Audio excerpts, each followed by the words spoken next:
G'day everybody, Vanish001 here with another commentary on Battlefield Bad Company 2. Today I just wanted to thank everybody who's rated and commented on my videos. 33 most viewed director in Australia today. So I'm very happy with that and thank you all very much, much appreciated. And if you can continue to rate and comment on my videos, it would help me out a lot in the future. So I'm playing Isla here today with my mates Atari, Aussie, Apache and Constantius. Isla would be my second favourite map for sure. I love the wide open space that you get to use the Black Hawks in. It's a lot of fun flying around in those. Get on the miniguns, a great way to rack up your kills there. Put your warheads on for the minigun. Got the tracer dart out to take care of any Black Hawks that come along. More often than not, once you get the rocket away, the passengers bail, even on impact of the rocket.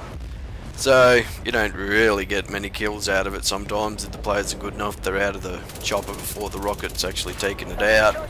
It's always best to try and use a rocket straight off the scope, not use the tracer dart. Try to catch them a bit unawares. You have to get used to it, but it's quite easy to do. Got a few videos up in my montage playlist that show Black Hawk Massacre. It's a good one to have a look at. I got a nice multi-kill in that. Chopper must have been completely loaded up. So what am I going to talk about in this video? Well, I guess everybody knows that this is sniper heaven, this map. A lot of them just get up and sit on that high hill in front of the base there and snipe. Some sit just off to the, what would be, the left of their spawn. Sit up on that small hill there just before the black and snipe. A lot of the times my mates and I get up on the hill, take care of the snipers. Majority of the time though, we like to stay down around the crates. It only takes one guy really, one guy to get in light your crates, and you guys are all the way up on the hill and no one's in the base. You gotta run back, and by the time you get there the crate's gonna be gone, mate, so you may as well just hang around it. A lot of the time it's good to have at least one sniper in your squad if you squad it up with a whole bunch of mates. Counter sniping's really important on this map.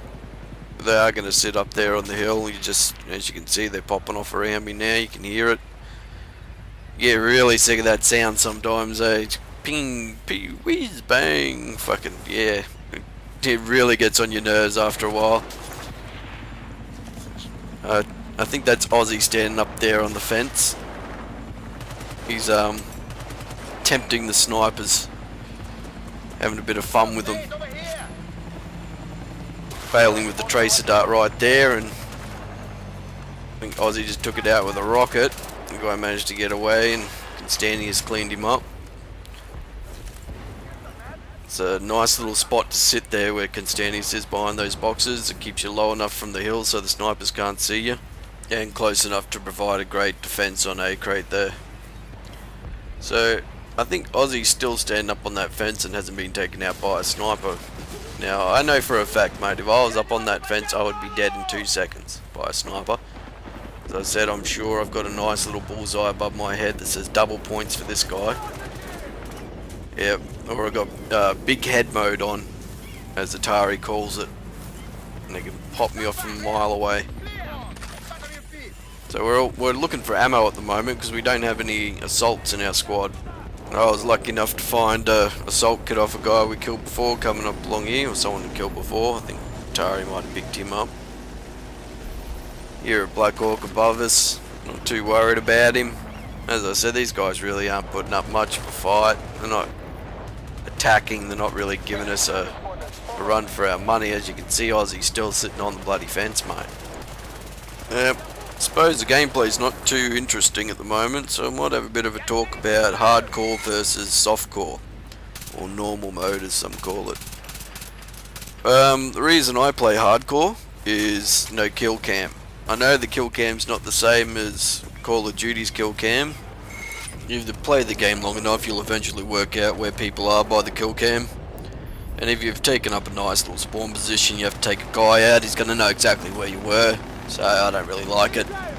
And I don't play normal because I hate the spotting that they have. I mean, you can just sit there and mash the back button, or a sniper can have a spotting scope and he can light up an entire team. And yeah, it's no challenge for me. It's just does not provide a challenge. My mates and I go over to normal mode sometimes, just for a bit of a muck around. I got a video up in quad bike launcher. We went over to normal mode just to do that, because vehicles don't take any friendly fire damage. And we could actually get away with it. It's quite a funny little video that. We're on Nelson Bay and just putting mines underneath the quad bike and launching into the base and parachuting down onto the crate. Quite funny. Weren't taking it seriously, we were just mucking around. Don't think we actually even won the game, we just fucked around a bit. So I'm trying to use the RPG to take out choppers. It's not the best one. It's got a bit too much of a drop on it, the RPG, for my liking. People say the Gustav is for noobs, but the Gustav gets the job done, mate. It really does. Got a little distracted there, but I was talking about hardcore versus softcore. It just does not provide enough of a challenge. Normal mode. You have to use your wits in hardcore. You have to pay attention to the map. You can't just sit there and rely on some orange triangle above a guy's head to pick out where the enemy is. You have to communicate with your squad mates. I would like to be able to communicate with the rest of the team, only to sometimes tell them that they absolutely suck and they don't know how to play the game. You really do come across a few players that just really don't have a clue about the game itself, what's needed to win, what's needed to achieve an objective, what the objective actually is. And then sometimes you get, especially in hardcore, you get the team killers and you get the guys who like to C4 their own crates, just, you know, either to get a chopper or, you know, for shits and giggles, mate. They don't really have to have a reason to do it. Some of them just do it.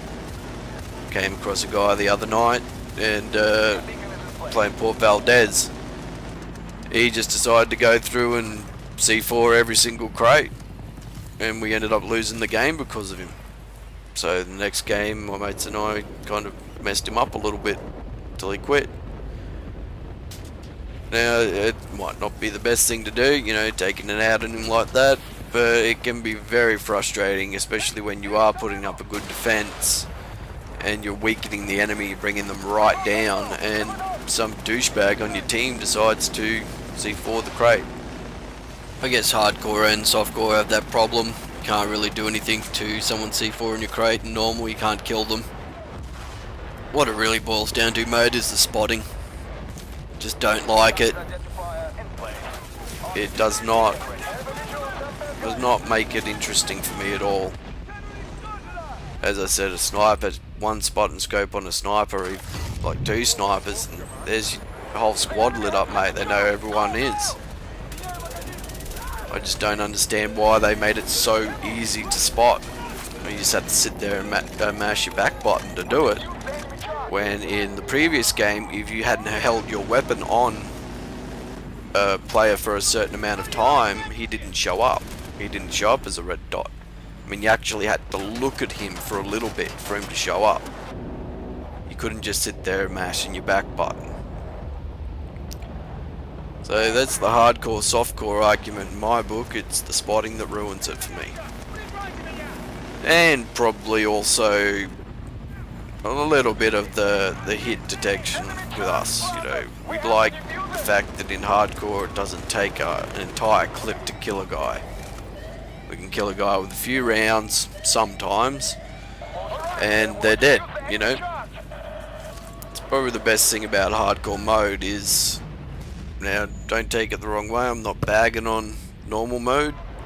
You know, I started out playing normal mode. A few of my videos are of normal mode. Just I have gotten very used to hardcore mode, and it does make you a better player in my opinion.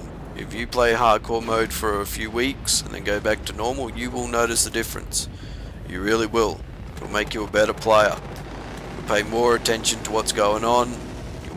You know, your accuracy will get better because you know you have to hit the guy. You can't afford to miss in hardcore. I miss quite a lot. Yeah, I don't want to make it sound like, oh, I'm a fucking great player, mate. I'm not. in comparison to some of the people I play with, I'm nothing, mate. Remember, Apache's like 1500 in the world on his rankings and that, and I guarantee you'll be up in the top 1000 before soon enough. That's all we really aim for, is to get in the top, 1000, 1500 or so. That's what we're all aiming for. Apache's already got there. I'm not aiming for number one. I don't think I could ever get there. I think the guy in first place has got almost 7,000 games under his belt, and I just don't have that sort of fucking time, mate. Play 7,000 games of this. So I'm gonna wind this up now. They got A crate lit. You're gonna hear something pretty funny when this when the scores come up at the end here. It's quite funny. Wouldn't have won them the game, but it's still hilarious in itself. If you didn't hear that, we just lost Objective Alpha. Right at the end there. Always love hearing that shit. Anyway, subscribe, rate, comment. Thanks for watching. I'll catch you again next time. Don't forget about the playlist.